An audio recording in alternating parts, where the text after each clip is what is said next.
going to go do a home visit for one of my rescues, Ziba, who is getting adopted. Ordinary is even more than anyone that you adore and love is all that I can give to you. And it turns out that this family, they've had a Great Pyrenees, which is a breed of dog that's very big. So they have some experience with having a big dog in their past dogs, and they also have some experience with training.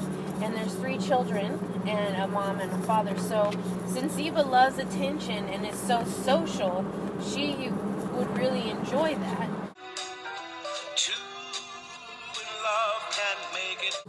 With a puppy like Ziba, she's still really energized by other dogs, so it's harder for her to wind down than when she's with people.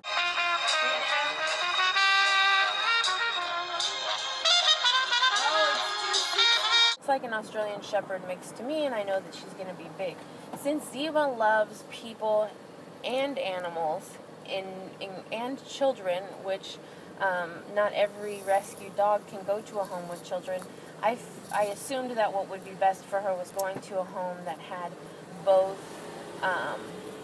either lots of people or lots of dogs or both. Love was made for me. Oh! Sorry, we're at the... we're still looking at... We shipped 2 of those kids off. Oh, wow. 2? Well, 1.5. 1.5. Our adopted kid. Okay, My so husband found Ziba on Pet Finder, and we really love Pet Finder, and we think that rescue dogs are the way to go just because, you know, there's so many dogs that need homes that why would you start anything but. And plus with a rescue dog, we've always found that you know their personality early on. oh, okay. Well, you could have just gotten just as much of a cuter dog if you went to the pet store. Why necessarily no, a dog? I don't believe in pet stores. No? I believe in rescuing. If a puppy needs a home and doesn't have anywhere to go, why would you start? I don't advocate. I'm not a big person on breeders and such. I'm sure there's a place for them. Who would be advocate for these dogs? You know, it's a full-time job.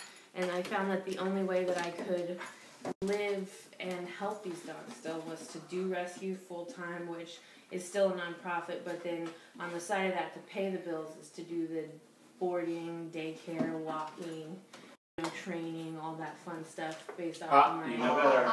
Yeah. Down. Sit down. Good girl. Good girl. I know, look at the tree. Look She's at like, her. here's my reward. Told Mark that probably what we could do, since I was going to get her fixed anyways, I was thinking, because since she came to me, she didn't have a microchip. Hey, the vet will probably be able to figure out her age that much more since she saw her when I first brought her in. So we can see what the vet says in terms of her age at that time, and then we can just plan accordingly to what you feel comfortable with. She's going to be like those Puerto Rican baseball players when they find out she's 5. Yeah. Okay, well, thank you for Thank giving you. her a That was great fabulous. I love it. I really appreciate it. You guys made me feel so happy. Because she's going to just have such a great life. And, you know, I'm also up for adoption, guys. So, if you have an opening, I'm up for adoption. So how was it?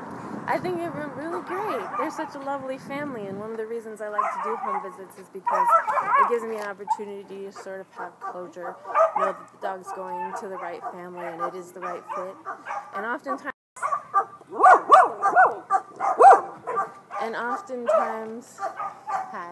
sorry, they're very excited. And oftentimes what I find out is that the dog is going to end up living way better than I even do. So it always makes me feel good at the end of the day that I do this work. Extraordinary is even more than anyone that you